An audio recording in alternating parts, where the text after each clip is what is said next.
ओम नमो भगवते वासुदेवाय। ओम नमो भगवते वासुदेवाय। ओम नमो भगवते वासुदेवाय। ओम अज्ञानतिमिरान्धस्य ज्ञानाञ्जनशलाकया चक्षुरुन्मिलितं येन तस्मै श्रीगुरुवे नमः। श्रीचैतन्यमनोभीष्टं स्थापितं येन भूतले स्वयं रूप कदा मह्यं ददाति सुपदान्तिकं। वन्देऽहं श्रीगुरुं श्रीयुतपदकमलं श्रीगुरुं वैष्णवांश्च श्रीरूपं साग्रजातं सगणरघुनाथान्वितं तं सजीवं साद्वैतं सावधूतं परिजनसहितं कृष्णचैतन्यदेवं श्रीराधाकृष्णपादान् सगणललिता शिविशाखान्वितंश्च हे कृष्णा करुणा सिन्धु दीनबन्धो जगत्पते गोपेश गोपिका कान्त राधाकान्त नमोस्तुते तप्त काञ्चन गौराङ्गी राधे वृन्दावनेश्वरी शबानुसुते देवी प्रणमामि हरिप्रिये वाञ्छाकल्पतरुभ्यश्च कृपा सिन्धुभ्येव च पतितानां पावनेभ्यो वैष्णवेभ्यो नमो नमः। नमः ओं विष्णुपादाय कृष्णपृष्ठाय भूतले श्रीमदे भक्तिवेदान्त स्वामिने नामिने नमस्ते सारस्वती देवे गौरवाणी प्रचारिणे निर्विशेष शून्यवादी पाश्चात्य देशतारिणे। जय श्री कृष्ण चैतन्य प्रभु नित्यानंद श्री अद्वैत गदाधर शिवासादि गौर भक्तवृंद। हरे कृष्ण कृष्ण कृष्ण हरे हरे हरे राम राम राम हरे हरे। गुरुवे गौरचंद्राय राधिकाय तदालये कृष्णाय कृष्ण भक्ताय तद्भक्ताय नमो नमः। ഹരേ കൃഷ്ണ ഹരി ഓം തത്സത്. നമ്മൾ വായിക്കാൻ പോകുന്ന ഭഗവത്ഗീത ആസിറ്റീസ് അധ്യായം 6 ശ്ലോകം 6 മുതൽക്ക്. ബന്ധുർ ആത്മാത്മനസ്തസ്യ ഏനാത്മൈവാത്മനാജിതാം അനാത്മനസ്തു ശത്രുത്വേ വർത്തേതാത്മൈവ ശത്രുവത്. ബന്ധുർ ആത്മാത്മനസ്തസ്യ ഏനാത്മൈവാത്മനജ്ജിതാം अनात्मनस्तु शत्रुत्वे वर्तेतात्मैव शत्रुवत्. हरे कृष्णा. श्रीदेवी माता जी.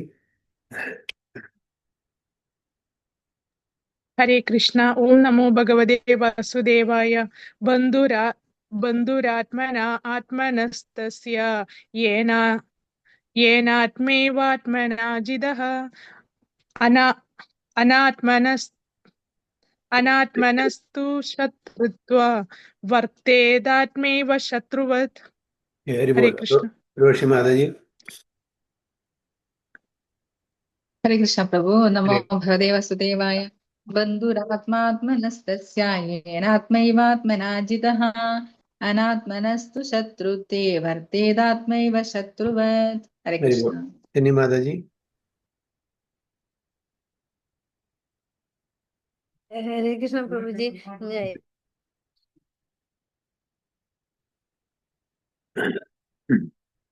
ഈ കുറച്ച് വർക്ക് ഉണ്ട്, അതാണ് ചൊല്ലാൻ പറ്റും. ഇവിടെ ഒരു ഡ്രില്ലിംഗ് വർക്ക് ഇപ്പൊ നടക്കുന്നുണ്ട്, അതുകൊണ്ട് ഇവിടുന്ന് ഇത് എനിക്ക് ചാൻഡ് ചെയ്യാൻ പറ്റില്ല. അതിന്റെ ട്രാൻസ്ലേഷൻ റോഷി മാതാജി വായിച്ചോളൂ. हरे कृष्ण प्रभु. हरे कृष्ण.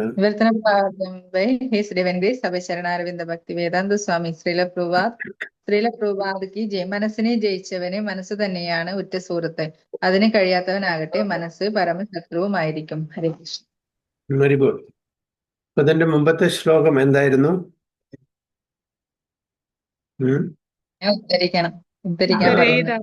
ഉദ്ധരേതാത്മാനാത്മാനം അല്ലേ? അപ്പോൾ വളരെ ഇമ്പോർട്ടൻറ്റ് ശ്ലോകമാണ്, കഴിഞ്ഞ ക്ലാസ്സിൽ നമ്മൾ എടുത്തു. അതിന്റെ കണ്ടിന്യൂഷൻ ആണ് ഇന്നത്തെ ശ്ലോകം. എന്താണ് പറയുന്നത്? For him who has conquered the mind is the best friends. But for one who has failed to do so, his mind will remain the greatest.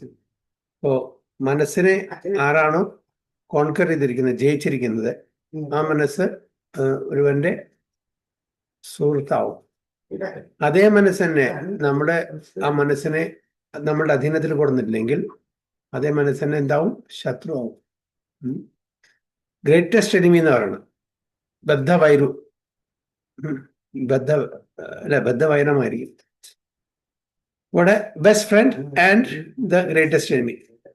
നേരത്തെ അതിന് മുമ്പത്തെ ആ ശ്ലോകത്തെ നമ്മൾ വളരെ ക്ലിയർ ആയിട്ട് പറഞ്ഞു. അത് എങ്ങനെയാണ് മനസ്സ് ശത്രുവാവുന്നത്, എങ്ങനെയാണ് മനസ്സ് മിത്രമാവുന്നത്.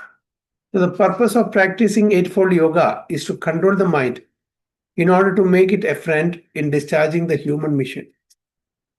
Unless the mind is controlled, the practice of yoga for show simply waste of time. നമ്മുടെ മനസ്സുകൊണ്ട് നമ്മുടെ ഇന്ദ്രിയങ്ങളെ അധീനത്തിൽ കൊണ്ടുവരണം.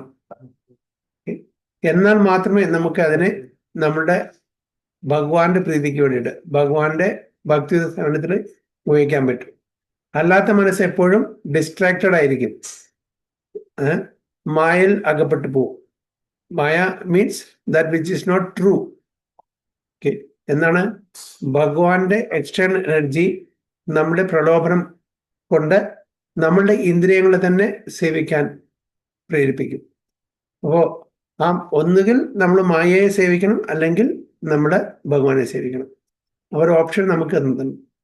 മായയെ സേവിച്ചാൽ ഈ ഭൗതിക ലോകത്തില് അനന്തകാലത്തോളം നമുക്ക് വീണ്ടും വീണ്ടും ജന്മം എടുത്ത് ജീവിക്കേണ്ടി വരും. ഭഗവാനെ സേവിച്ചാൽ ഈ ജന്മത്തിൽ തന്നെ നമുക്ക് ഭഗവതാവിലേക്ക് പോകാൻ പറ്റും. അപ്പോൾ ആ മനസ്സിനെ നമ്മൾ ടൈം ചെയ്തിട്ട് നമ്മുടെ ഇന്ദ്രിയങ്ങളെ ഭഗവാന്റെ സേവനത്തിൽ അർപ്പിക്കാൻ വേണ്ടിയിട്ടാണ് ഇവിടെ ഭഗവാൻ അർജുനോട് പറയുന്നത്. അപ്പോൾ അതിന് ഈ അധ്യായത്തില് എന്താണ് ധ്യാനയോഗം, ധ്യാന മാർഗമാണ് പറഞ്ഞിരിക്കുന്നത്.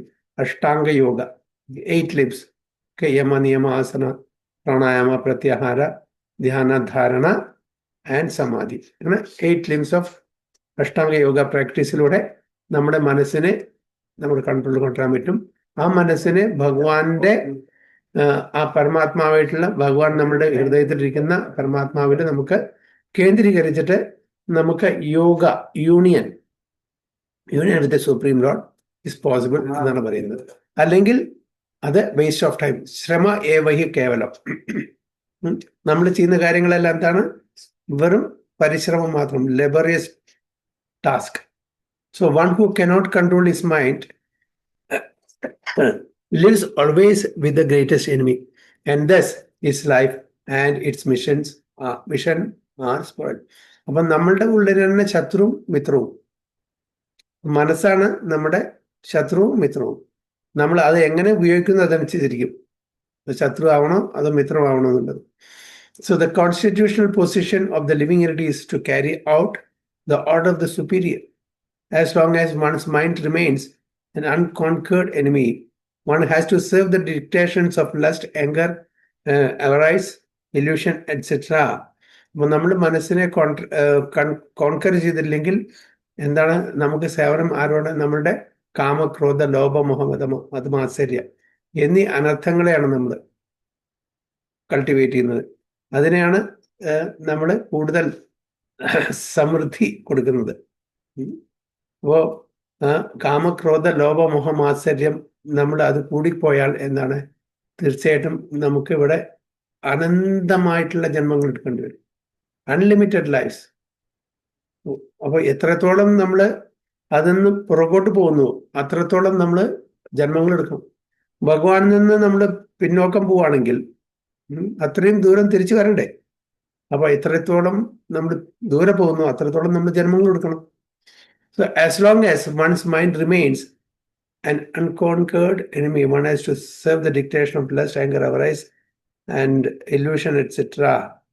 But when the mind is conquered, one voluntarily agrees to abide by the dictation of the personality of Godhead, who is situated within the heart of every one as Paramatma.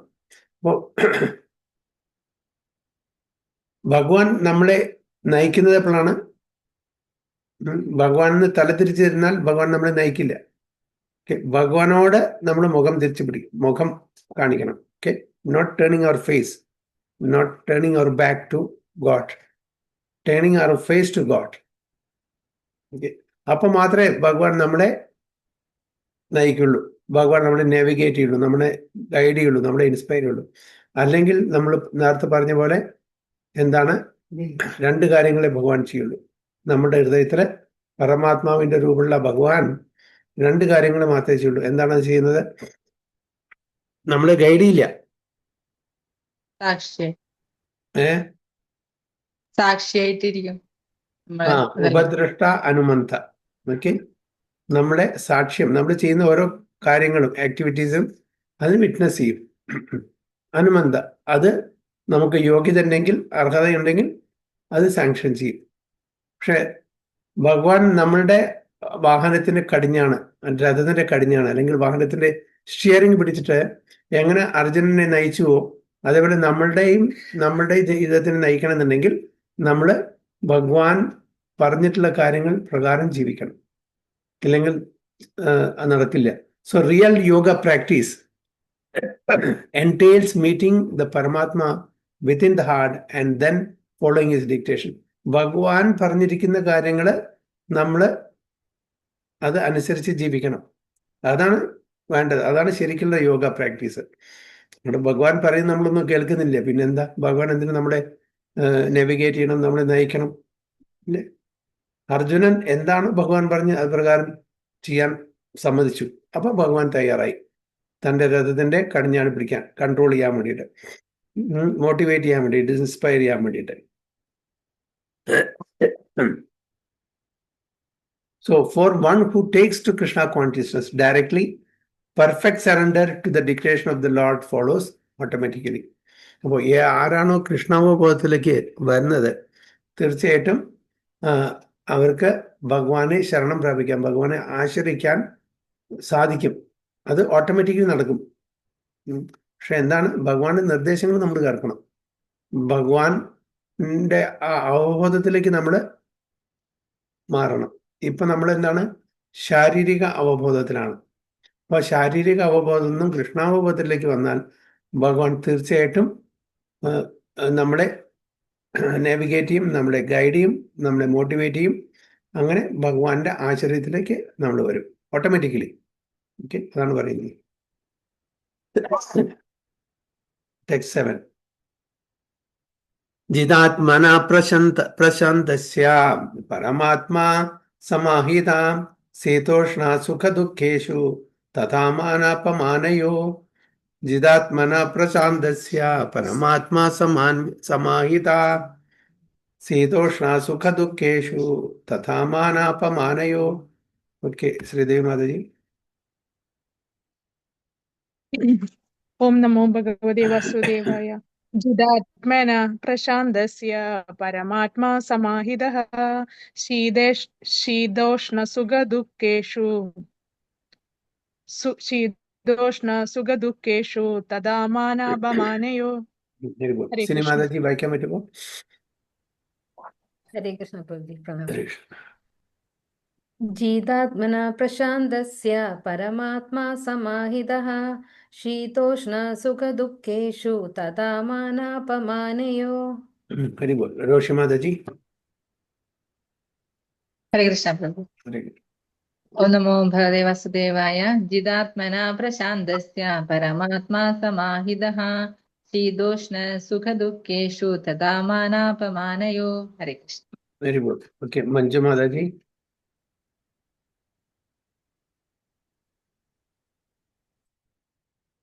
ശ്ലോകം. ഹരേ കൃഷ്ണ പ്രഭുജി, ശ്ലോകം പറയൂ. 6-7. ജിതാത്മന പ്രശാന്തസ്യ പരമാത്മാ സമാഹിതഃ ശീതോഷ്ണോ സുഖദുഃഖേഷു തഥാ മാനാപമാനയോ. Very good. സാവിത്രി മാതാജി. ഹരേ കൃഷ്ണ. ഹരേ കൃഷ്ണ. ചിദാത്മനാ പ്രശാന്തസ്യ പരമാത്മാ സമാഹിത ശീതോഷ്ണ സുഖദുഃഖേഷു തഥാ മാനാപമാനയോ. ഹരേ കൃഷ്ണ. ഹരേ കൃഷ്ണ. ഹരി ബോൾ. ഇതിന്റെ ട്രാൻസ്ലേഷൻ കൂടി വായിക്കും, വിവർത്തനം. ഹരേ കൃഷ്ണ. മനസ്സിനെ കീഴടക്കിയവൻ ശാന്തി നേടുകയാൽ പരമാത്മാവിനെ പ്രാപിച്ചു കഴിഞ്ഞു. അങ്ങനെയുള്ള ആൾക്ക് തണുപ്പും ചൂടും സുഖവും ദുഃഖവും മാനവും അപമാനവും എല്ലാം അതുപോലെ തന്നെ. ഹരേ Krishna. Very good. For one who has conquered the mind, the super soul is already reached, for he has attained tranquility. To such a man, happiness and distress, heat and cold, honor and dishonor are all the same. അപ്പോൾ ആരാണോ മനസ്സിനെ തൻ്റെ കൺട്രോളിൽ കൊണ്ടുവന്നിരിക്കുന്നത്, conquer ചെയ്തിരിക്കുന്നത്, അവരും പരമാത്മാവായിട്ടുള്ള union already അവിടെ സംഭവിച്ചു കഴിഞ്ഞു, എസ്റ്റാബ്ലിഷ് ആയി. അപ്പോൾ അങ്ങനത്തെ ഒരു വ്യക്തിക്ക് സമനില, എന്താണ്, ഇക്വിപ്പോയ്സ്ഡ്, ന്യൂട്രൽസ് ആയിട്ട് ജീവിക്കാൻ പറ്റുള്ളൂ. എന്നാൽ ന്യൂട്രൽ എന്ന് പറഞ്ഞാൽ ദ്വന്ദ്ങ്ങളില്ലാതെ, ഡ്യുവാലിറ്റി ഇല്ലാതെ. എന്താണ് duality? Happiness, distress, heat and cold, honour and dishonour. ഇതെല്ലാം ഡ്യുവാലിറ്റിയാണ്, ദ്വന്ദ്ങ്ങളാണ്. ഇത് ഭൗതിക ലോകത്തിന് മാത്രമേ കാണൂ. ആധ്യാത്മിക ലോകത്തിൽ ഈ ദ്വന്ദ്ങ്ങളില്ല. ആധ്യാത്മിക ലോകത്തില് എന്താണ്? ആനന്ദം മാത്രമേ ഉള്ളൂ, ഓപ്പോസിറ്റ്സ് ഇല്ല, ദ്വന്ദ്ങ്ങളില്ല. അവിടെ എന്താണ്? സുഖം മാത്രമേ ഉള്ളൂ. ആ സുഖം അത് വർദ്ധിച്ചുകൊണ്ടേയിരിക്കുന്നു, ആനന്ദാംബുതി വർധനം. ഭൗതിക ലോകത്തിൽ എപ്പോഴും ഒരു ജയമുണ്ടെങ്കിൽ പരാജയമുണ്ട്, നല്ലതുണ്ടെങ്കിൽ ചീത്തയുണ്ട്, തണുപ്പുണ്ടെങ്കിൽ ചൂടുണ്ട്, അല്ലേ? അപ്പോൾ എല്ലാം ദ്വന്ദ്ങ്ങളാണ്. അപ്പോൾ അതിൽ നിന്ന് നമ്മൾ രക്ഷപ്പെടണമെന്നുണ്ടെങ്കിൽ ടോട്ടലി നമ്മൾ ഭഗവാനെ ശരണം പ്രാപിക്കണം. അപ്പോൾ മാത്രമാണ് ഒരു ന്യൂട്രൽ സ്റ്റേജിൽ. അപ്പം നമുക്ക് എന്ത് സന്തോഷം വന്നാലും ശരി, we should not be too much elated. എന്ത് ബുദ്ധിമുട്ട് വന്നാലും ശരി, we should not be too much disturbed by that. സാധാരണ നമ്മൾ എന്തെങ്കിലും നല്ല ന്യൂസ് കേൾക്കുമ്പോൾ ഭയങ്കരമായിട്ട് സന്തോഷിക്കും, അതിനെ ആഘോഷിക്കും. അതിന് എന്തെങ്കിലും ഡിസ്ട്രെസ് വരുന്ന സമയത്ത് വി ആർ ടോട്ടലി ഗോൺ. നമുക്ക് ഒന്നിനെയും ഫേസ് ചെയ്യാൻ പറ്റില്ല. ദാറ്റ് സോറോണസ് വിൽ ടേക്ക് ഓവർ, അല്ലേ? അപ്പോൾ അതുകൊണ്ട് രണ്ടിൻ്റെയും ഒരു ന്യൂട്രൽ സ്റ്റേജിലിരിക്കണം. സന്തോഷം വന്നോട്ടെ, യെസ്, ഓക്കെ, ദാറ്റ്സ് ഇറ്റ്. കാണിച്ചാൽ അത് എത്ര നേരം ഉണ്ടാവും എന്ന് അറിയാൻ പറ്റില്ല. അപ്പോൾ അധികം ഓക്കെ സന്തോഷിക്കാം, പക്ഷെ നോട്ട് ടു മച്ച്. വല്ലാണ്ട് നമ്മൾ ചിലപ്പോൾ ഒരാൾക്ക് എന്തെങ്കിലും നല്ലൊരു പ്രൊമോഷൻ കിട്ടിയപ്പോൾ സാലറി ഹൈക്ക് കിട്ടി, തൻ്റെ ബന്ധുക്കളെയും ഫ്രണ്ട്സിനെയും എല്ലാം വിളിച്ച് ഭയങ്കര ആഘോഷം. 2 ദിവസം കഴിഞ്ഞാൽ അദ്ദേഹത്തിന് ടെർമിനേഷൻ നോട്ടീസ് കിട്ടി. എന്തായിരിക്കും? ജോലി പോയി.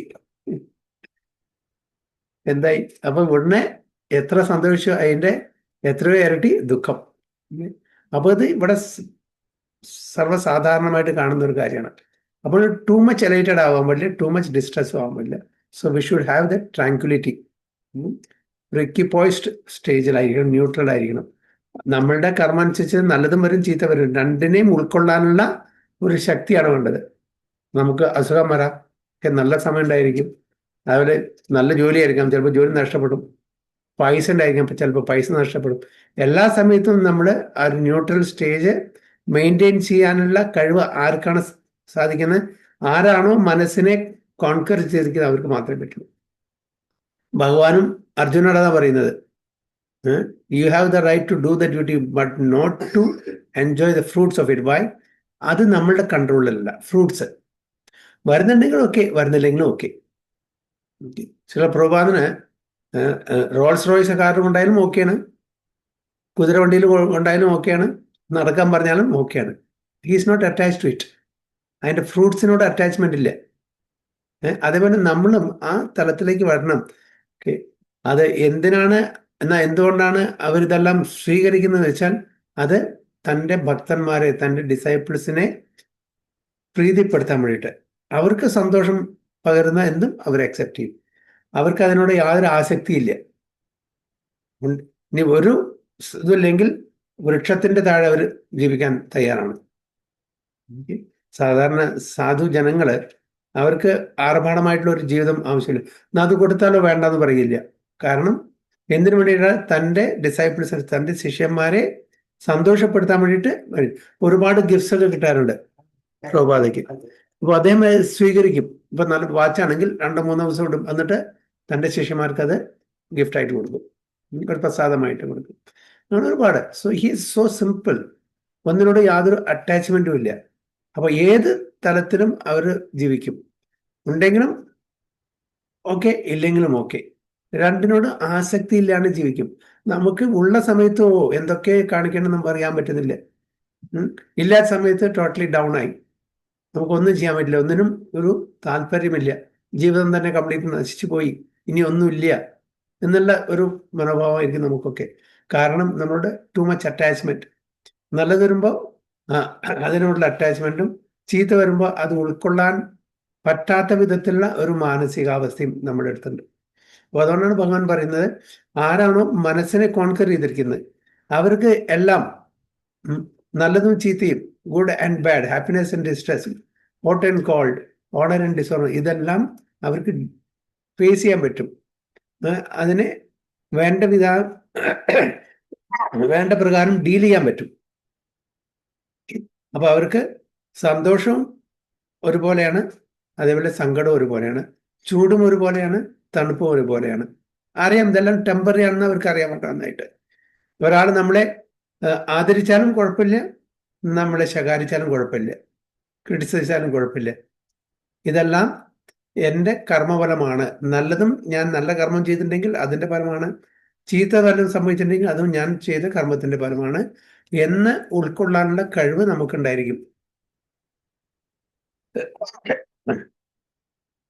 So actually, every living entity is intended to abide by the dictation of the Supreme Personality of Godhead, who is seated in everyone's heart as Paramatma.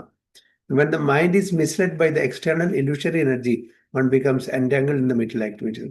അപ്പോൾ നമ്മുടെ ഭഗവാന്റെ നിർദ്ദേശം, പരമാത്മാവായിട്ട് നമ്മുടെ ഹൃദയത്തിലുള്ള ആ ഭഗവാന്റെ നിർദ്ദേശം നമ്മൾ ഫോളോ ചെയ്യുകയാണെങ്കിൽ എന്താണ്, ഒരു പ്രശ്നം പറ്റില്ല, എല്ലാം വളരെ സ്മൂത്തായിട്ട് നടക്കും, എല്ലാം നമുക്ക് ഉൾക്കൊള്ളാൻ പറ്റും, നമുക്ക് അതിനെ ഓവർകം ചെയ്യാൻ പറ്റും. ഏതൊരു പ്രശ്നത്തിനെയും തരണം ചെയ്യാനുള്ള ശക്തി ഭഗവാൻ തരും. അല്ലെങ്കിൽ മനസ്സ് ഭഗവാന്റെ തന്നെ എക്സ്റ്റേണൽ എനർജിയായ മായാവലയത്തിൽ പെട്ട് ജീവിക്കുകയാണെങ്കിൽ, ഇല്യൂഷൻ എനർജി, നമ്മൾ ഈ ഭൗതിക സാഗരത്തിൽ ബന്ധിക്കപ്പെടും, entangled in material activities. Therefore, as soon as one's mind is controlled through one of the yoga systems, one should be considered to have already reached the destination. അപ്പോൾ ഏതെങ്കിലും ഒരു yoga system, കർമ്മയോഗമാവാം, ധ്യാനയോഗമാവാം, ജ്ഞാനയോഗമാവാം, ഭക്തിയാവാം, ഏതെങ്കിലും ഒരു യോഗ സിസ്റ്റത്തിലൂടെ നമ്മൾ ഭഗവാനായിട്ടുള്ള ആ യൂണിയൻ എസ്റ്റാബ്ലിഷ് ചെയ്താൽ നമ്മൾ തീർച്ചയായിട്ടും നമ്മുടെ ലക്ഷ്യസ്ഥാനത്ത് എത്തിയെന്നർത്ഥം. One has to abide by superior dictation. When one's mind is fixed on the superior nature, he has no alternative but to follow the dictation of the Supreme. നമ്മുടെ മനസ്സ് ഭഗവാനിൽ കേന്ദ്രീകരിക്കുകയാണെങ്കിൽ തീർച്ചയായിട്ടും ഭഗവാനെ നിർദ്ദേശങ്ങൾ നമ്മൾ ഫോളോ ചെയ്യും. അല്ലാത്ത പക്ഷം നമ്മുടെ മനസ്സ് വിംസിക്കലാണ്. മനസ്സെന്താണ് പറയുന്നത് അതനുസരിച്ച് ജീവിക്കും. മനസ്സെന്താ, ചിലപ്പോൾ അക്സെപ്റ്റ് ചെയ്യും, ചിലപ്പോൾ റിജക്റ്റ് ചെയ്യും. സങ്കല്പ ആൻഡ് വികല്പ. പിന്നെ മനസ്സിന്റെ കാര്യങ്ങൾ, ജോലി എന്താണ്, തിങ്കിങ്, വില്ലിങ് ആൻഡ് ഫീലിംഗ്. അപ്പോൾ ഇതിൽ കടന്നു കളിക്കും മനസ്സ്. അപ്പോൾ മനസ്സ് പറയുന്നത് ശരിയാവാം, തെറ്റാവാം. അപ്പം മനസ്സിനെ നമ്മൾ മാസ്റ്ററായിട്ട് തീരുമാനിച്ചാൽ പിന്നെ നമ്മൾ കടിഞ്ഞാണില്ലാത്ത ഒരു കുതിര പോലെ ആയിരിക്കും, അൺബ്രിഡിൽ ഹോഴ്സ്. കടിഞ്ഞാണ് ഊരിവിട്ടാൽ കുതിര എവിടേക്കാ പോകുന്നത് നമുക്ക് യാതൊരു നിശ്ചയമില്ല, നമ്മുടെ കൺട്രോളില്ല. മനസ്സിനെ ബുദ്ധിയാകുന്ന കടിഞ്ഞാണ് കൊണ്ട് നിയന്ത്രിക്കണം. എന്നിട്ട് ആ മനസ്സിനെ ഭഗവാന്റെ സേവനത്തിൽ അർപ്പിക്കണം, ഇന്ദ്രിയ ഭോഗത്തിലല്ല അർപ്പിക്കേണ്ടത്. So he has no alternative but to follow the dictation of supreme. എപ്പോൾ നമ്മുടെ മനസ്സിനെ ഭഗവാനിൽ അർപ്പിക്കുകയാണെങ്കിൽ mind must admit some superior dictation and follow it. അതിനെ വിംസിക്കലി വിടാൻ പാടില്ല. We should have some superior. നമ്മുടെ തന്നിഷ്ടത്തിൽ പോയാൽ അത് തീർച്ചയായിട്ടും അബദ്ധമാണ്. So every one should have a superior to report to give account to. അല്ലേ, നമ്മൾ അക്കൗണ്ടബിൾ ആയിരിക്കണം, നമ്മൾ റെസ്പോൺസിബിൾ ആയിരിക്കണം. നമ്മൾ ഇൻഡിപെൻഡൻ്റ് ആവാൻ പാടില്ല. നമ്മൾ ഇൻഡിപെൻഡൻ്റ് അല്ല എങ്കിലും കൂടി നമ്മളുടെ വിചാരം നമ്മൾ ഇൻഡിപെൻഡൻ്റ് ആയിട്ട് എന്ത് വേണമെങ്കിൽ ചെയ്യാൻ പറ്റും, ഡിസിഷൻ ആക്കാൻ പറ്റും, എന്ത് ചെയ്യാൻ പറ്റും, അത് പാടില്ല. We should report to somebody senior. അപ്പോൾ മാത്രമേ നമ്മുടെ അക്കൗണ്ടബിലിറ്റിയും അതേപോലെ റെസ്പോൺസിബിലിറ്റിയും നമ്മൾ ഫോളോ ചെയ്യുള്ളൂ.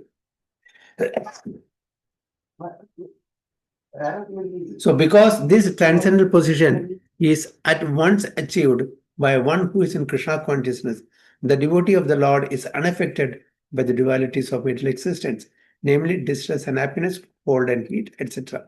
This state is practical samadhi or absorption in the Supreme. അപ്പോൾ ഈ അവസ്ഥയാണ് സമാധി എന്ന് പറയുന്നത്. സമാധി means union with the Supreme Lord, absorption in the supreme.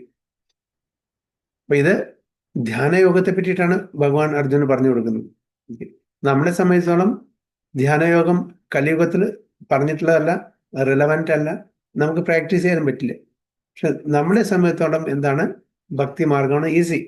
വളരെ സരളമായിട്ടുള്ള ഒരു പ്രോസസ്സ് നമുക്ക് പറഞ്ഞിരിക്കുന്നത് കലികാലത്ത് ജീവിക്കുന്ന ബദ്ധാത്മാക്കളായിട്ടുള്ള നമുക്ക് എന്താണ് ഭക്തിമാർഗം. കാരണം നമ്മളുടെ ലൈഫ് സ്പാൻ വളരെ ഷോർട്ടാണ്. പണ്ടുള്ള ഇതിനു മുമ്പുള്ള യുഗത്തിലെ പോലെ, അതായത് സത്യയുഗം, ത്രേതായുഗം, ദ്വാപരയുഗത്തിലെ ലൈഫ് സ്പാൻ കൂടുതലായിരുന്നു. അവർക്ക് ഈ ധ്യാന മാർഗമൊക്കെ ചെയ്യാൻ പറ്റും ചിലപ്പോൾ, എസ്പെഷ്യലി സത്യയുഗത്തില്. അവർക്ക് അതിൻ്റെ സമയമുണ്ട്, ലൈഫ് സ്പാൻ ഉണ്ട്. നമുക്ക് ആ ലൈഫ് സ്പാൻ ഇല്ല.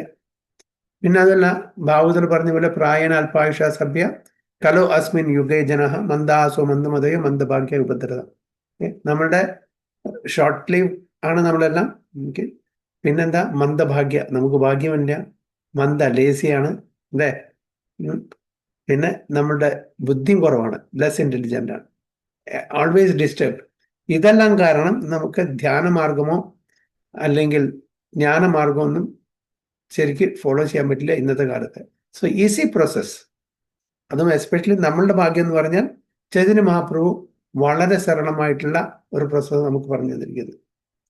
അപ്പോൾ ആ നാമസങ്കീർത്തന യജ്ഞത്തിലൂടെ, ജപയജ്ഞത്തിലൂടെ നമുക്ക് സത്യയുഗത്തിലും ത്രേതായുഗത്തിലും ദ്വാപരയുഗത്തിലും ചെയ്തിട്ടുള്ള പ്രോസസ്സ് എന്താണോ നമുക്ക് തരുന്നത്, അതേ റിസൾട്ട് നമുക്ക് ഈ നാമസങ്കീർത്തനത്തിലൂടെ കിട്ടാൻ പറ്റും. അങ്ങനെ നമുക്ക് ഭഗവാനായിട്ട് യൂണിയൻ, അതാണ് സമാധി.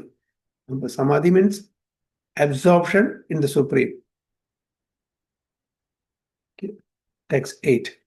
ജ്ഞാന വിജ്ഞാന തൃപ്താത്മാ കൂട്ടസ്ഥോ വിചരേന്ദ്രിയാം യുക്ത ഇതി ഉച്യതേ യോഗി സമാലോഷ്ടാസ്മ കാഞ്ചന. ജ്ഞാന വിജ്ഞാന തൃപ്താത്മാ കൂട്ടസ്ഥോ വിചരേന്ദ്രിയാം യുക്ത ഇതി ഉച്യതേ യോഗി സമലോഷ്ടാസ്മ കാഞ്ചന. കൃഷ്ണ സിനിമാതജി.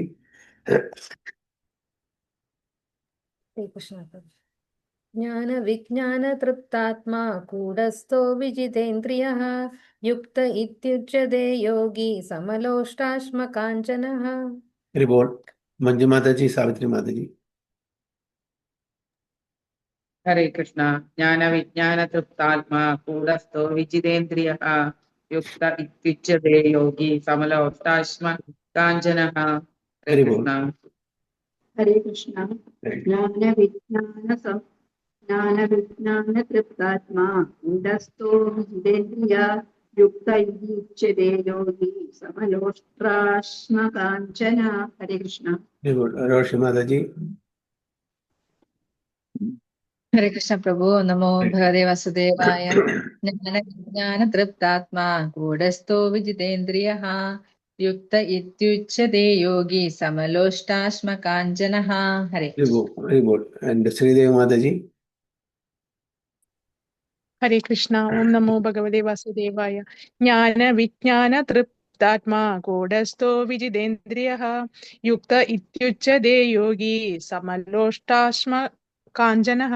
ഹരേ കൃഷ്ണ. എന്റെ വിവർത്തനം കൂടി വായിച്ചോളൂ മാതാജി. ജ്ഞാനം കൊണ്ടും സാക്ഷാത്കാരം കൊണ്ടും തികച്ചും തൃപ്തനായ ഒരാളെ ആത്മസാക്ഷാത്കാരനിഷ്ഠനായ യോഗി എന്ന് പറയാം. ആത്മസംയമയായ അയാൾ അഭൗതികതയിൽ സ്ഥിതി ചെയ്യുന്നു. അയാളുടെ ദൃഷ്ടിയിൽ കല്ലും മണ്ണും സ്വർണവും ഒന്നുപോലെ തന്നെ. ഹരേ Krishna. Hare Krishna.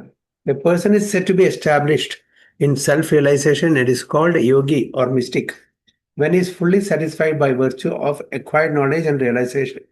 Such a person is situated in transcendence and is self-controlled. He sees everything, whether it be pebbles, stones or gold as the same. ഒരു അങ്ങനത്തെ ഒരു യോഗിക്ക് ഭഗവാനിൽ പൂർണ്ണമായിട്ടും അബ്സോർപ്ഷൻ കിട്ടിയിട്ടുള്ള ഒരു യോഗിക്ക് എല്ലാം ഒരേപോലെ ആയിരിക്കും. ഭൗതിക ലോകത്തിലെ എല്ലാം, അതായത് അത് സ്റ്റോൺ ആയിക്കോട്ടെ, അല്ലെങ്കിൽ സ്വർണമായിക്കോട്ടെ, അല്ലെങ്കിൽ വേറെ എന്തെങ്കിലും വില പിടിച്ച മൂല്യ വസ്തുക്കളായിക്കോട്ടെ, എല്ലാം ഈക്വൽ. കാരണം അവർക്കറിയാം ഇതെല്ലാം ടെമ്പററി ആണ്. ഇതെല്ലാം ഓരോ കാര്യത്തിന് ഉപയോഗിക്കുന്നല്ലാണ്ട് നമ്മളെ ആത്മസാക്ഷാത്കാരത്തിന് സഹായിക്കില്ല. ഇല്ല. അപ്പോൾ അങ്ങനത്തെ യോഗി വരെയാണ് ഭൗതിക ലോകത്തിൽ എല്ലാം സുഖം അസുഖം, നല്ലത് ചീത്ത, ഇതെല്ലാം ഈക്വലായിട്ട് അവർക്ക് വീക്ഷിക്കാൻ പറ്റുള്ളൂ. ഇപ്പം നമ്മൾ നേരത്തെ പറഞ്ഞിട്ടുള്ള ആ സ്റ്റോറി, സനാതന ഗോസ്വാമി അല്ലെ, സനാതന ഗോസ്വാമിയുടെ അടുത്ത് ശിവഭക്തൻ ശിവനെ പ്രാർത്ഥിച്ച് ശിവൻ പ്രത്യക്ഷപ്പെട്ടു. ശിവഭഗവാനോട് പറഞ്ഞു, എനിക്ക് ഏറ്റവും വില കൂടിയ രത്നം വേണം. ഏറ്റവും വില കൂടിയ ഒരു രത്നമാണ് ഞാൻ ആഗ്രഹിക്കുന്നത്. അങ്ങനെയായിരുന്നു. എന്താണ് വരം ചോദിച്ചപ്പോൾ ഏറ്റവും മൂല്യമുള്ള വസ്തുവാണ്. അപ്പോൾ ശിവഭാഗം പറഞ്ഞു, ഓക്കെ, അവിടെ വൃന്ദാവനത്തിലെ സനാതന ഗോസ്വാമി കൊണ്ടൊരു സാധു വരിയുണ്ട്, അവരുടെ അടുത്ത് പോയാൽ നിങ്ങൾക്ക് ഏറ്റവും വിലയുള്ള ഒരു സാധനം കിട്ടും. അപ്പോൾ അദ്ദേഹം വളരെ സന്തോഷിച്ചു. അവിടെ പോയി വൃന്ദാവനത്തിൽ പോയിട്ട് സനാതന ഗോസ്വാമി അവിടെ ധ്യാനിച്ചുകൊണ്ടിരിക്കുകയാണ്, ജപയജ്ഞ ചെയ്തുകൊണ്ടിരിക്കുകയാണ്. അപ്പോൾ അത് നിന്നു. അപ്പോൾ അദ്ദേഹം നമസ്കരിച്ചു. ഇങ്ങനെ എനിക്ക് ഭഗവാൻ ശിവന്റെ അനുഗ്രഹം കിട്ടിയിട്ടുണ്ട്, അങ്ങനെ അടുത്ത് വന്നാൽ ഏറ്റവും മൂല്യമുള്ള ഒരു രത്നം കിട്ടും. അപ്പോൾ അദ്ദേഹം പറഞ്ഞു അങ്ങനെയാണ്, ഓക്കെ, തീർച്ചയായിട്ടും. അവിടെ കുറച്ച് ദൂരത്ത് ഒരു ഗാർബേജ് ബാഗ് ഉണ്ട്, അതിൻ്റെ ഉള്ളിലുണ്ട് ഫാറസ് മണി. ഫാറസ് മണി എന്ന് പറഞ്ഞാൽ ടച്ച് സ്റ്റോൺ. നമ്മൾ എന്താണോ ആഗ്രഹിക്കുന്നത്, എസ്പെഷ്യലി അത് കൂടുതൽ അത് ഇതിനോട് ടച്ച് ചെയ്യുന്ന അത് സ്വർണ്ണമാവും. നമുക്ക് ഒരുപാട് സ്വർണം കിട്ടും. അപ്പം അത് ഒരുപാട് വെൽത്ത്, ധനം കിട്ടും ചുരുക്കത്തിൽ. ഈ ഫാറസ് മണി എന്ന് പറഞ്ഞാൽ അത് നമുക്ക് ഒരുപാട് സ്വത്ത് ഉണ്ടാക്കി തരും. എത്രയോ ഗോൾഡ് പ്രൊഡ്യൂസ് ചെയ്യും അത്. അപ്പോൾ അത് പോയി എടുത്തോളാൻ പറഞ്ഞു. വളരെ സന്തോഷമായി ഓടി ചെന്ന് അതിൻ്റെ ഉള്ളിൽ നിന്ന് എടുത്തു കാണിച്ചു, ഇതല്ലേ സാധനം, അതേന്ന് പറഞ്ഞു. അപ്പോൾ അദ്ദേഹം ഓടുകയാണ്, ഇതെടുത്ത് പോകണം, എനിക്ക് ഏറ്റവും വലിയ മൂല്യമുള്ള ഒരു രത്നം കിട്ടിയിട്ടുണ്ട്, എനിക്ക് ഇനി ഞാൻ വളരെ ധനികനാവും, എനിക്ക് നല്ലതായിട്ട് ജീവിക്കാൻ പറ്റും, സമ്പത്തുണ്ട്. അങ്ങനെ ഓടുന്ന സമയത്ത് അദ്ദേഹത്തിൻ്റെ മനസ്സിൽ പറഞ്ഞു, ഇത്രയും വിലമുള്ള ഒരു രത്നം, ഒരു കല്ല്, ഒരു ടച്ച് സ്റ്റോൺ എന്തിനാണ് ഈ ഗാർബേജ് ബാഗിൽ ഇതിനിട്ടിരിക്കുന്നത്? അത് ഇത്ര മൂല്യം ഉണ്ടെങ്കിൽ അത് നമ്മൾ വളരെ ലോക്കറിൽ 2-3 പൂട്ടിട്ടൊക്കെ പൂട്ടില്ലേ, അത് കാണിച്ചാൽ അത് കള്ളന്മാർ കൊണ്ടുപോകും, വളരെ മൂല്യമാണ്. അപ്പൊ എന്തുകൊണ്ടാണ് ഇങ്ങനെ ഒരു ഗാർബേജ് ബാഗിലിട്ടിരിക്കുന്നത് എന്ന് അദ്ദേഹം. അപ്പൊ അതുകൊണ്ട് ഇദ്ദേഹത്തിന്റെ പക്കൽ തീർച്ചയായിട്ടും ഇതിലും മൂല്യമുള്ള കാര്യമുണ്ട്, സാധനമുണ്ട്. അപ്പൊ അതുകൊണ്ട് എനിക്ക് അത് വേണം പറഞ്ഞിട്ട് തിരിച്ച് വരികയാണ് സനാതന ഗോസ്വാമിയുടെ അടുത്ത്. സനാതന ഗോസ്വാമി പറഞ്ഞു, എനിക്കിതല്ല, അങ്ങനെ അടുത്ത് തീർച്ചയായിട്ടും ഇതിലും മൂല്യമുള്ള സാധനമുണ്ട്, അപ്പോൾ തീർച്ചയായിട്ടും അത് മതി വെച്ചു. അതേന്ന് പറഞ്ഞു. എന്നാ ഒരു കാര്യം ചെയ്യൂ, ഈ ഫാറസ് മണി അവിടെ യമുനയിൽ പോയിട്ട് കളയാൻ പറഞ്ഞു. എന്നിട്ട് കുളിച്ചിട്ട് വരാൻ പറഞ്ഞു. കുളിച്ച് വന്നപ്പോൾ അദ്ദേഹം അവിടെ ഇരുന്നിട്ട് പറഞ്ഞു, ഹരേ കൃഷ്ണ മഹാമന്ത്രം ചൊല്ലിയിട്ട് അദ്ദേഹത്തിന് ദീക്ഷ കൊടുത്തു. അപ്പൊ ആ മണിയെക്കാട്ടിലും കൂടുതൽ എന്താണ് മൂല്യമുള്ളത്? ഹരേ കൃഷ്ണ മഹാമന്ത്രമാണെന്ന് ചുരുക്കത്തിൽ. അദ്ദേഹത്തിന്റെ തീർച്ചയായിട്ടും ഭഗവാന്റെ ശിവന്റെയും സനാതന ഗോസ്വാമിയുടെയും അനുഗ്രഹത്താൽ അത് അക്സെപ്റ്റ് ചെയ്യാൻ, മനസ്സിലാക്കാനുള്ള കഴിവ് അദ്ദേഹത്തിനുണ്ടായി. അപ്പൊ അദ്ദേഹം ഒരു ഡിസൈപ്പിളായി എന്ന് പറയും. ചുരുക്കത്തിലെ ഭൗതിക വസ്തുക്കളുടെ ആ മൂല്യം ടെമ്പററി ആണെന്ന് പറഞ്ഞു കൊടുക്കുക. പക്ഷെ ഇത് എറ്റേണൽ ആയിട്ടുള്ള ഹരേ കൃഷ്ണ മഹാമന്ത്രം എറ്റേണൽ, അതിന്റെ മൂല്യം ഒരിക്കലും നശിക്കാത്തതാണ്, അത് ഒരിക്കലും കുറയാത്തതാണ് എന്ന് പഠിപ്പിച്ചതാണ്. Okay, so book knowledge without realization of the supreme truth is useless. This is stated as follows: Atha Shri Krishna Namadi Nabhavedgrayam Indriye Sevon Mukhehi Jivvado Swayam Eva Spratyadaha. അപ്പോൾ എന്താണ് പറയുന്നത്? പ്രഭുപാദ പർപ്പോട്ടിൽ വളരെ ക്ലിയർ ആയിട്ട് പറയുന്നത്, അത്താ ശ്രീകൃഷ്ണ നാമാദി, ഓക്കെ, ഭഗവാൻ ശ്രീകൃഷ്ണനും നാമ ആദി etcetera, ന ഭവേത് ഗ്രാഹ്യം ഇന്ദ്രിയെ, നമ്മളുടെ ബ്ലഡ് മെറ്റീരിയൽ സെൻസസ് കൊണ്ട് നമുക്ക് അത് മനസ്സിലാക്കാൻ പറ്റില്ല. ഭഗവാന്റെ നാമ, രൂപ, ലീല, ഗുണ ഇതെല്ലാം നമ്മളുടെ ഇന്ദ്രിയങ്ങളെ കൊണ്ട് മനസ്സിലാക്കാൻ പറ്റില്ല. അതെങ്ങനെ മനസ്സിലാക്കാം? സേവോൻ മുഖഹി ജീവാദു, സേവ ചെയ്യണം. ജീവ എന്ന് പറഞ്ഞാൽ എന്താണ്? നാമം കണ്ട് എങ്ങനെ സേവ ചെയ്യാം? ഭഗവാന്റെ നാമം ഉച്ചരിച്ചിട്ട്, ഭഗവാന്റെ പ്രസാദം ഓണർ ചെയ്തിട്ട്, അല്ലേ? അപ്പോ നമ്മളുടെ നമ്മളുടെ നാവിനെ ഭഗവത് സേവനത്തിൽ ഏർപ്പെടുത്തണം. എന്നാൽ മാത്രമാണ് സ്വയം എവസ്ഫൃത്യത, ഓട്ടോമാറ്റിക്കലി ഇതെല്ലാം നമുക്ക് ഭഗവാൻ തന്നെ വെളിപ്പെടുത്തി തരും, മനസ്സിലാക്കി തരും, റിവീൽ ചെയ്യപ്പെടും. ഇതെല്ലാം എന്താണ് ഭഗവാന്റെ നാമം എന്താണ്, ഗുണം എന്താണ്, ലീല എന്താണ്, ഇതെല്ലാം ഭഗവാൻ തന്നെ നമുക്ക് ഓട്ടോമാറ്റിക്കലി, അല്ലാണ്ട് നമ്മളുടെ സെൻസസ് കൊണ്ട്, നമ്മളുടെ ടൈനി ഇന്റലിജൻസ് കൊണ്ട്, നമ്മളുടെ ബുദ്ധി കൊണ്ട് ഭഗവാനെയോ ഭഗവാന്റെ നാമത്തിനെയോ ലീലയോ ഗുണത്തിനെയോ ഒന്നും നമുക്ക് മനസ്സിലാക്കാൻ പറ്റില്ല. ഭഗവത് സേവനത്തിലൂടെ മാത്രമാണ്, ഭഗവാന്റെ അനുഗ്രഹം അല്ലെങ്കിൽ ഭഗവാന്റെ ഭക്തന്മാരുടെ അനുഗ്രഹം കൊണ്ട് മാത്രമാണ് ഇതെല്ലാം നമുക്ക് മനസ്സിലാക്കാൻ സാധിക്കുന്നത് എന്ന് രൂപ ഗോസ്വാമി പറയാണ്. അഥാ ശ്രീകൃഷ്ണ നാമാദി ന ഭവേത് ഗ്രാഹ്യം ഇന്ദ്രിയ, അത് ഗ്രഹിക്കാൻ പറ്റില്ല നമ്മുടെ ഇന്ദ്രിയങ്ങളെ കൊണ്ട്. അത് മനസ്സിലാക്കണമെന്നുണ്ടെങ്കിൽ, ഗ്രഹിക്കണമെന്നുണ്ടെങ്കിൽ നമ്മൾ സേവ ചെയ്യണം. എന്തുകൊണ്ട് സേവ ചെയ്യണം? നാവ് കൊണ്ട്. ആ നാവ് എങ്ങനെയാണ് സേവ ചെയ്യുക? ഭഗവാന്റെ നാമം ജപിച്ചിട്ട്, ഭഗവാന്റെ പ്രസാദം ഓണർ ചെയ്തിട്ട്. അപ്പൊ മാത്രം ഭഗവാന്റെ കൃപ കൊണ്ടും ഭഗവാന്റെ ഭക്തന്മാരുടെ കൃപ കൊണ്ടും നമുക്ക് അറിയാനുള്ള എല്ലാ കാര്യങ്ങളും ഓട്ടോമാറ്റിക്കലി അത് ഭഗവാൻ തന്നെ വെളിപ്പെടുത്തി തരും. ആ അനുഗ്രഹം മാത്രമാണ്. അപ്പൊ ഭഗവാൻ നമ്മളെ എംപവർ ചെയ്യും. ഒരു കാര്യം ഒരു സ്പിരിച്വൽ മാസ്റ്റർ തൻ്റെ ഭക്തനോട് പറയാണ്. ഇപ്പൊ ശ്രീല പ്രഭുപാദ് ഫോർ എക്സാമ്പിൾ, എല്ലാവരും 6 മാസം 1 കൊല്ലം ഒക്കെ ആയിട്ടുണ്ടായിരുന്നുള്ളൂ. അപ്പൊ അങ്ങനെയുള്ള ഭക്തന്മാരോടാണ് പറയുന്നത്, അവർക്ക് ഈ ആക്ച്വലി ഒരു ഫൗണ്ടേഷൻ കൂടി ശരിക്കും കിട്ടിയിട്ടില്ല. ഒന്നാമത് അവർക്കൊരു വേദിക് ബാക്ക്ഗ്രൗണ്ട് ഇല്ല. നമുക്കാണെങ്കിൽ എന്തെങ്കിലും അവിടെ ഇവിടെയൊക്കെ പറഞ്ഞു കേട്ടിട്ടുണ്ട്. നമ്മൾ ഭാരതഭൂമിയിൽ ജനിച്ച ആൾക്കാരാണ്, അപ്പൊ എന്തെങ്കിലും ഒരു ഇതുണ്ടാവും. പക്ഷെ ഇവരെല്ലാം പാശ്ചാത്യ ദേശത്തെ നിർവിശേഷ ശൂന്യവാദി അങ്ങനെയുള്ള ഒരു ഫിലോസഫിയാണ് അവിടെ. അപ്പോൾ അങ്ങനെ വേദിക് നോളജായിട്ട് യാതൊരു ബന്ധമില്ലാത്ത ആൾക്കാര് 6 മാസം 1 കൊല്ലമൊക്കെ ശിലപ്രഭാതരെ കൂടെ ഉണ്ടായിരുന്നുള്ളൂ. ഇപ്പൊ എല്ലാം അറിയില്ല, വളരെ റോ ഡിവോട്ടീസ് ആണ് അവര്. അപ്പൊ അവരോട് പറയാണ് ശിലപ്രഭാത, go and open centre, ISKCON centre in UK, go and open ISKCON centre in Australia, New Zealand. അവര് പോവാണ്. എങ്ങനെ സാധിക്കുന്നത്? എന്നിട്ട് അവര് ചെയ്യുന്നത്.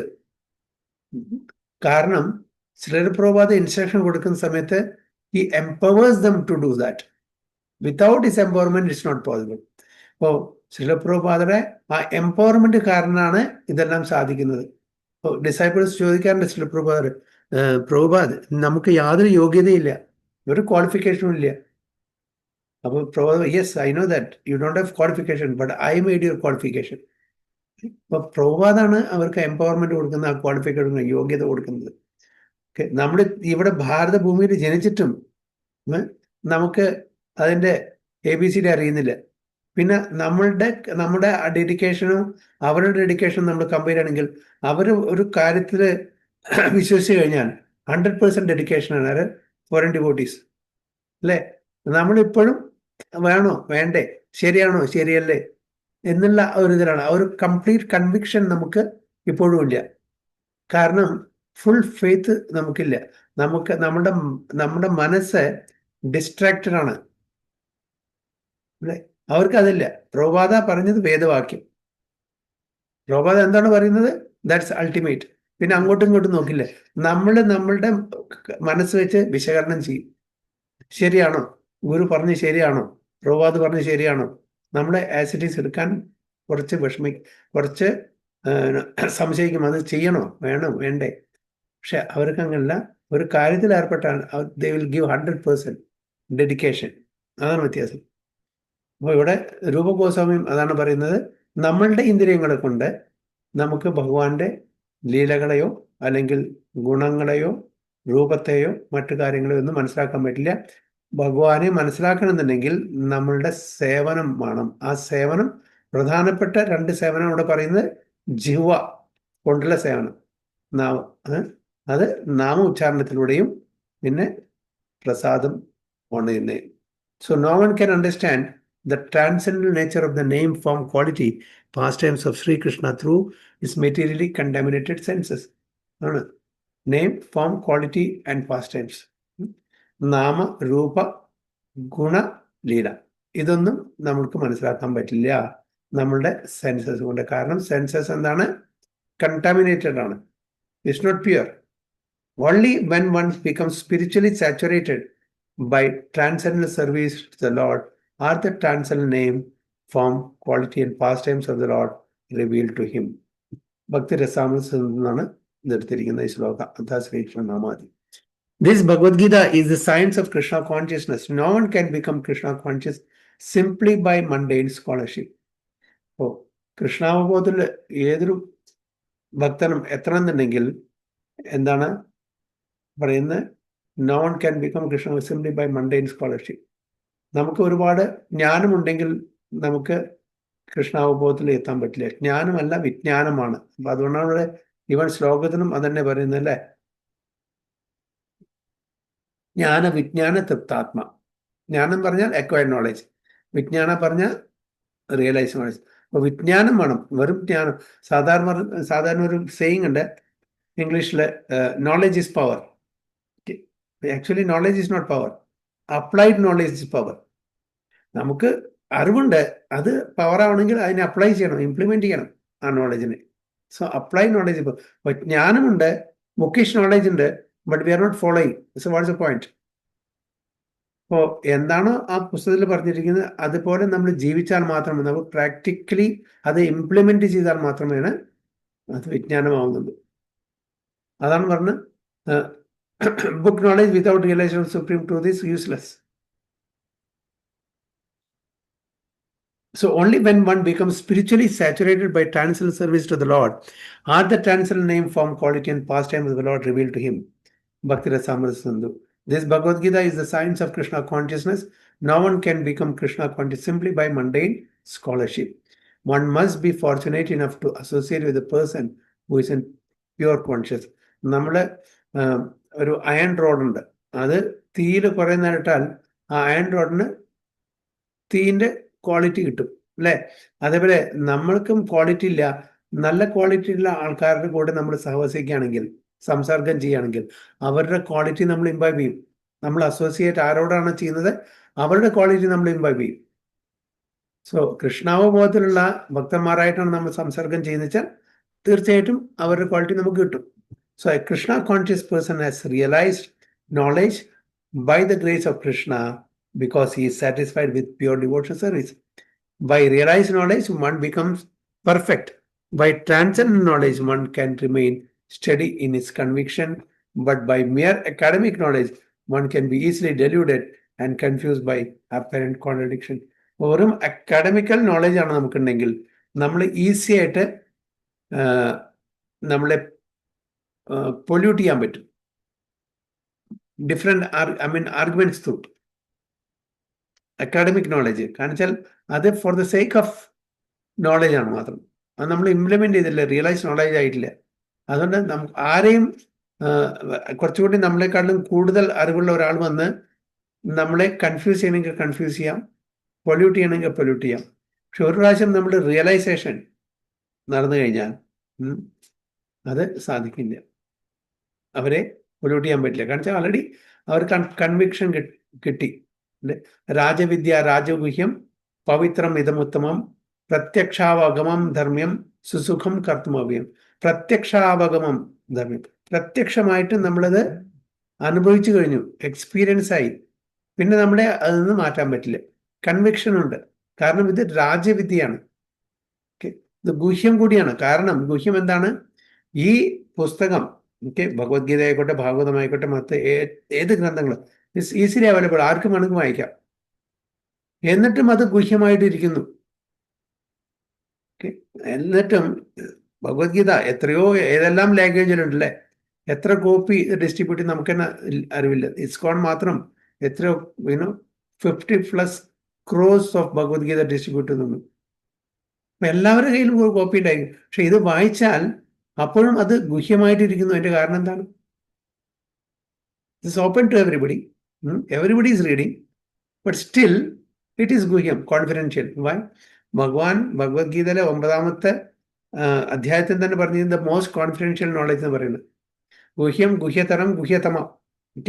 അപ്പോൾ ദ മോസ്റ്റ് കോൺഫിഡൻ അതാണ് ഗുഹ്യതമം.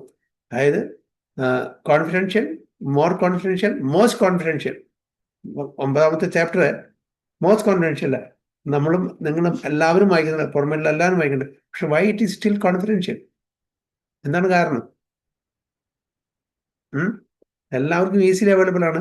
ശ്ലോകം ഒന്ന് തന്നെയാണ്, അതിൻ്റെ ട്രാൻസ്ലേഷൻ്റെ പർപ്പോട്ടും ഉണ്ട്. So what is the reason that it still remain most confidential part of the Bhagavad Gita? എന്താ കാരണം?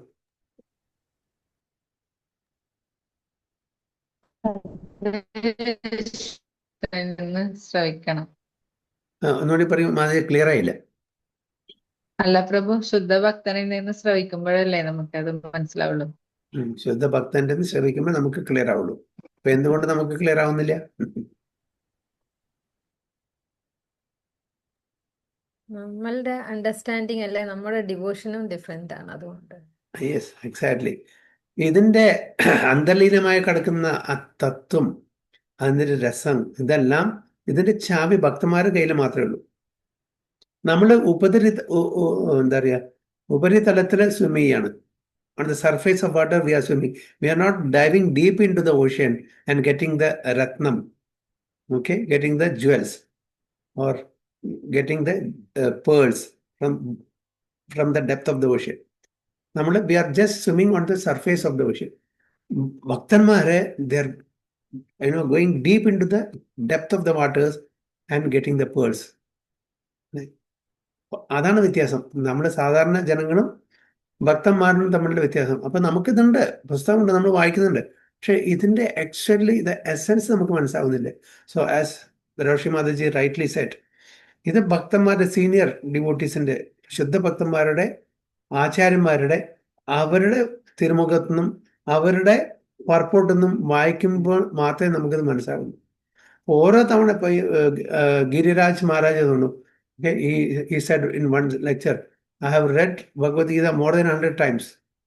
Each time I read, I get newer and newer realization. See? ഇത്ര പ്രാവശ്യം വായിച്ചിട്ടും ഓരോ സമയം വായിക്കുമ്പോഴും പുതിയ പുതിയ അറിവുകളാണ് ലഭിക്കുന്നത്, റിയലൈസേഷനാണ് ലഭിക്കുന്നത്. നമ്മൾ ഹാർഡ്ലി 1-2 തവണ വായിച്ചിട്ടുണ്ട്, എന്നിട്ട് നമ്മൾ പറയും we are pandit. I have read twice or thrice and I know everything. I know Krishna. അങ്ങനെ നമ്മൾ പറയുന്ന ആൾക്കാരാണ്. ഇവിടെ 100-200 തവണ വായിച്ചിട്ടും അവർക്ക് മനസ്സിലാവുന്നില്ല. ഓരോ സമയം വായിക്കുമ്പോഴും അതൊക്കെ അവർക്ക് പുതിയ പുതിയ റിയലൈസേഷൻ കിട്ടുന്നതാണ് പറയുന്നത്. അപ്പോൾ ഇത് എത്ര വായിച്ചാലും അത് എപ്പോഴും ന്യൂവർ ആൻഡ് ന്യൂവർ ആയിട്ട് നമുക്ക് തോന്നും. അതുകൊണ്ടാണ് Bhagavad Gita was relevant in the past, is relevant now, will be relevant in the future also. ഒരു പേപ്പറൊക്കെ എടുത്ത് വായിച്ചാൽ നമ്മൾ ഒരു പ്രാവശ്യം വായിക്കുള്ളൂ. രണ്ടാമത്തെ ദിവസം നമ്മളത് വേറെ എന്തെങ്കിലും പുസ്തകം പൊതിയാനോ അല്ലെങ്കിൽ പ്രസാദം കഴിക്കാനോ ഉപയോഗിക്കും. It goes into the dustbin. പക്ഷെ ഭഗവത്ഗീത കഴിഞ്ഞ ചുരുക്കത്തിൽ മിനിമം നോക്കുകയാണെങ്കിൽ 5000 വർഷം മുമ്പ് നമുക്ക് കിട്ടിയിട്ട് ഭഗവത്ഗീത ഇൻ റെക്കോർഡ് ഫോം അന്ന് മുതൽക്ക് വായിക്കാൻ തുടങ്ങിയതാണ്. ഇന്നും നമ്മൾ വായിക്കുന്നു, നമുക്ക് ബോറടിക്കുന്നില്ല അല്ലേ? വീണ്ടും വീണ്ടും നമ്മുടെ വായിച്ചുകൊണ്ടിരിക്കുന്നു. And we are getting newer and newer information, newer and newer realization. So that's the difference between the scriptures and the mundane books. Okay, ഏതൊരു മെറ്റീരിയൽ ബുക്കാണെങ്കിലും അത് നമ്മൾ 1 പ്രാവശ്യം 2 പ്രാവശ്യം വായിക്കും അല്ലേ? അതിലും ഉപരി നമ്മൾ വായിക്കില്ല, അതിലും കൂടുതൽ വായിക്കില്ല. പക്ഷെ ഭഗവത്ഗീത, ഭാഗവതം എത്ര വായിച്ചാലും നമുക്കത് മതി വരില്ല. അത് മാത്രമല്ല, നമ്മുടെ ഒരു ക്ലാസ് കേൾക്കാണ്. ഇപ്പോൾ ഫോർ എക്സാമ്പിൾ ഈ ഒരു ശ്ലോകത്തിനെ പറ്റി നമ്മൾ ഒരാളുടെ നിന്ന് കേൾക്കാണ്. അപ്പൊ അദ്ദേഹം എന്താണോ പറയുന്നത് അതുപോലെ ആയിരിക്കില്ല വേറൊരു ഭക്തൻ പറയുന്നത്, അതുപോലെ ആയിരിക്കില്ല മൂന്നാമത്തെ ഭക്തൻ പറയുന്നത്. എല്ലാം ഈ ശ്ലോകത്തിനെ പറ്റി ആയിരിക്കുമെങ്കിലും കൂടിയിട്ട് everybody they have their own perspective in presenting that. അപ്പോൾ ഓരോ ഭക്തന്മാരിൽ നിന്നും നമ്മുടെ ഈ ഒരേ ശ്ലോകം തന്നെ പലതവണ കേട്ടാലും ശരി, വിൽ ഗെറ്റ് ഡിഫറെന്റ് പെർസ്പെക്റ്റീവിൽ നമുക്ക് മനസ്സിലാക്കാൻ പറ്റും. അതാണ് വ്യത്യാസം. മറ്റൊരു കഥ, ഒരു മണ്ടെയിൻ സ്റ്റോറി വായിച്ചാൽ അതിന് ഒരു വൺ പെർസ്പെക്റ്റീവിലോ ഡിഫറെന്റ് ഡയമെൻഷൻസ് ഇല്ല അതിൽ. അതാണ് വ്യത്യാസം. So by transcendental knowledge one can remain steady in his convictions, but by mere academic knowledge one can be easily deluded and confused by apparent contradiction. അതിലെ കോൺട്രഡിക്ഷൻസ് റിയൽ ഉണ്ടായിരിക്കും, അതിലെ material knowledge, academic knowledge. ഇതിൽ so called contradictions ആയിരിക്കും, പക്ഷെ actually contradiction ആവില്ല. നമ്മുടെ ഇതിലും നമുക്ക് വായിക്കുമ്പോൾ ഭാഗവതോ അല്ലെങ്കിൽ ഭഗവത്ഗീത അല്ലെങ്കിൽ മറ്റു പുരാണങ്ങളോ ചിലപ്പോൾ നമുക്ക് ചില പോയിന്റ്സ് റിക്കൺസൈൽ ചെയ്യാൻ പറ്റില്ല. അത് അതിൻ്റെ ഫ്ലോ അല്ല, നമ്മളുടെ മനസ്സിലാക്കുന്നതിൻ്റെ ഫ്ലോ ആണ്, നമ്മളുടെ ലെവൽ ഓഫ് അണ്ടർസ്റ്റാൻഡിങ്ങിൻ്റെ വ്യത്യാസമാണ്. ആ ഒരു മിസ്റ്റേക്കാണ്. ചിലപ്പോൾ ചില സമയത്ത് ചില ആചാര്യന്മാരുടെ കമൻട്രീസ് വ്യത്യസ്തമായിട്ടുള്ള അഭിപ്രായങ്ങൾ ചില ശ്ലോകത്തിനെ പറ്റിയിട്ടോ അല്ലെങ്കിൽ ചില ഫിലോസഫിക്കൽ ലിറ്ററേച്ചറിനെ പറ്റി അവർ പ്രസന്റ് ചെയ്തിട്ടുണ്ടായിരിക്കും. പക്ഷെ അതും അതിൽ വ്യത്യാസമില്ല, അതിൽ യാതൊരു എററോ അല്ലെങ്കിൽ ഫ്ലോ കാണില്ല. കാരണം ഭഗവാനെ എങ്ങനെ വേണമെങ്കിൽ അവർക്ക് ഗ്ലോറിഫൈ ചെയ്യാൻ പറ്റും.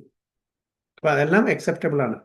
അപ്പോൾ ഒരു ആചാര്യന്മാരുടെ ഇടയിലും ഒരു ഡിഫറൻസസ് ഓഫ് ഒപ്പീനിയൻ കാണില്ല. നമ്മളുടെ ലെവൽ ഓഫ് അണ്ടർസ്റ്റാൻഡിങ് ആണ് പ്രശ്നം, നമ്മളുടെ കാഴ്ചപ്പാടിലാണ് പ്രശ്നം, കാണുന്ന വസ്തുവിലല്ല അല്ലേ? So So by transcendent knowledge, one can remain steady in his convictions. But by mere academic knowledge, one can be easily deluded and confused by apparent contradictions. It is the realized soul who is actually self-controlled because he is surrendered to Krishna. He is transcendental because he has nothing to do with mundane scholarship. For him, mundane scholarship and mental speculation, which may be as good as to others, are of no greater value than pebbles and stones. ബഹുദയ ലോകത്തിലെ ആ scholarly എറുഡിഷൻ knowledge എന്താണ്? This mental speculation ഉള്ളി. അതിനെ ഒരു സാധാരണ കല്ലോ pebbles ആയിട്ട് മാത്രമേ കാണുന്നുള്ളൂ. അതിനും കൂടുതൽ അതിന് യാതൊരു വാല്യൂ കൽപ്പിക്കേണ്ട ആവശ്യമില്ല. അതാണ് പറയുന്നത്. അപ്പോ നമ്മള് എന്താണ് എപ്പോഴും വായിക്കേണ്ടത്? ഇപ്പൊ പ്രവാദി ചിലപ്പോൾ പറയാനുണ്ട് അമേരിക്കയിലെ വെസ്റ്റേൺ കൺട്രീസിൽ എന്താണ് പറയുന്നത്? People even at ripe old age they keep reading magazines, okay, weeklies, papers, just wasting their time. What's the point? What are they going to get? എന്താണ് അവർക്ക് കിട്ടുന്നത്? അങ്ങനത്തെ ആക്ച്വലി അറ്റ്ലീസ്റ്റ് ആ സമയത്തെങ്കിലും ഭഗവാന്റെ നാമം ചെല്ലാനുള്ള ഒരു ടേസ്റ്റ് അവർക്ക് കിട്ടുന്നില്ല. So they are wasting their human form of life. അപ്പോൾ അവർക്ക് പ്രോപ്പർ ഒരു ഗൈഡ് ചെയ്യാനുള്ള ഒരു അവസരം കിട്ടിയിട്ടില്ല. അറ്റ്ലീസ്റ്റ് നമുക്ക് ഭാരതഭൂമിയിൽ ജനിച്ച ആൾക്കാർക്ക് എന്താണ് അറ്റ്ലീസ്റ്റ് അതിനൊരു അവസരം കിട്ടിയിട്ടുണ്ട്. ഭഗവാനെ പറ്റി മനസ്സിലാക്കാനും ഭഗവത്ഗീത പറഞ്ഞ് മനസ്സിലാക്കാനും ഭാഗവതം വായിക്കാനുള്ള ഒരു അവസരം കിട്ടിയിട്ടുണ്ട്. അവർക്കത് കിട്ടിയിട്ടില്ല. ഭാരതഭൂമിയുടെ ഹൈല മനുഷ്യജന്മയാര ജന്മ സാർത്ഥകരി കര ഉപകാര എന്നാ പറയുന്നത് ചൈതന്യ മഹാപ്രഭു. ഭാരതഭൂമിയിലെ ആരാണ് മനുഷ്യനായിട്ട് ജനിച്ചിട്ടുള്ളത്, അവരുടെ കർത്തവ്യം എന്താണ്? മറ്റുള്ളവർക്ക് അവർ സ്വന്തം ഇത് ചെയ്യണം, വാട്ട് യു കോൾ പെർഫെക്ഷൻ ആവണം, എന്നിട്ട് മറ്റുള്ളവർക്ക് അത് പറഞ്ഞു കൊടുക്കണം. ജന്മസാർത്ഥകരി കരോപകാരം. നമ്മള് ജന്മസാർത്ഥകം ചെയ്യണം, എന്നിട്ട് മറ്റുള്ളവർക്ക് ഇത് പറഞ്ഞു കൊടുക്കണം. That is our prime duty. അത് ചെയ്യാത്തത് കൊണ്ടാണ് people are struggling or suffering in this material എന്ന് പ്രഭാത പറഞ്ഞു. We are not doing our duty properly. നമ്മളുടെ ജന്മം നമ്മൾ സാർത്ഥകം ചെയ്യണം, എന്നിട്ട് മറ്റുള്ളവരെ നമ്മൾ എഡ്യൂക്കേറ്റ് ചെയ്യണം. We should not be miserly. Okay, അർജുനൻ പറയുന്നില്ലേ മൈസർലി വീക്ക്നെസ്. എന്തുകൊണ്ടാണ് മൈസർലി വീക്ക്നെസ് പറയുന്നത്? കാർപ്പണ്യ ദോഷവും പാത സ്വഭാവം. കാർപ്പണ്യ മൈസർ. ഒരാളുടെ പൈസ ഉണ്ട്, ആ പൈസ വേണ്ട വിധത്തിന് വേണ്ടുന്ന കാര്യത്തിൽ ചിലവാക്കിയിട്ടുണ്ടെങ്കിൽ എന്തായാലും പറയാ മൈസർ, പിശുക്കൻ, സ്റ്റിഞ്ചി അല്ലേ? അപ്പോ ഇവിടെ അർജുനൻ സ്വയം പറയാണ് ഞാൻ ഐ ഹാവ് മൈസർലി വീക്ക്നെസ്. എന്താണ്? എനിക്ക് ഈ ക്ഷത്രിയന്റെ ഒരു ഗുണമുണ്ടായിട്ടും ആ ടാലന്റ് ഉണ്ടായിട്ടും എനിക്ക് യുദ്ധം ചെയ്യാനുള്ള ഒരു ടേസ്റ്റ് കിട്ടുന്നില്ല. So it's a miserly weakness. അർജുനൻ സ്വയം സമ്മതിക്കുകയാണ്, ഞാനൊരു ക്ഷത്രിയനാണ്, ഞാൻ ധർമ്മം പരിപാലിക്കേണ്ട ആളാണ്, ഞാൻ എവിടെ അധർമ്മമുണ്ടോ അതിനെ ചെറുത്ത് നിൽക്കേണ്ട, എന്നിട്ടും അതെനിക്ക് ചെയ്യാൻ പറ്റുന്നില്ല. So please guide me. I surrender to you and I am treating you as my spiritual master. Please guide me suitably എന്ന് ഭഗവാനോട് അർജുനൻ പറയാണ്. അങ്ങനെ ആ സമർപ്പണം ചെയ്ത ശേഷം ഭഗവാൻ becomes his spiritual master Guru and guides him properly. അപ്പൊ അതേപോലെ നമ്മളും മൈസൂരിലാവാൻ പാടില്ല. നമ്മളുടെ ഈ കിട്ടിയിരിക്കുന്ന ആ ഒരു ഭാഗ്യത്തെ നമ്മൾ വെറുതെ കളയാൻ പാടില്ല. കാരണം നമ്മൾ ഭാരതഭൂമിയിൽ ജനിച്ച ആൾക്കാരാണ്, ഇത് അറിയേണ്ട ആൾക്കാരാണ്. ഇത് അറിയണം, നമ്മൾ പ്രാക്ടീസ് ചെയ്യണം, കഴിയുന്നത് പോലെ മറ്റുള്ളവർക്കും പറഞ്ഞു കൊടുക്കും. That is what we should do. Hare Krishna. വാഞ്ച കൽപ്പതരുഭ്യശ്ച കൃപാ സിന്ധുഭ്യവ ച പതിതാനാം പാവനേഭ്യോ വൈഷ്ണവേഭ്യോ अनंत कोटि वैष्णव की जय। श्रील प्रभुपाद की जय। गुरु महाराज की जय। गो प्रेमानंदे। हरि हरि बोल। हरे कृष्ण।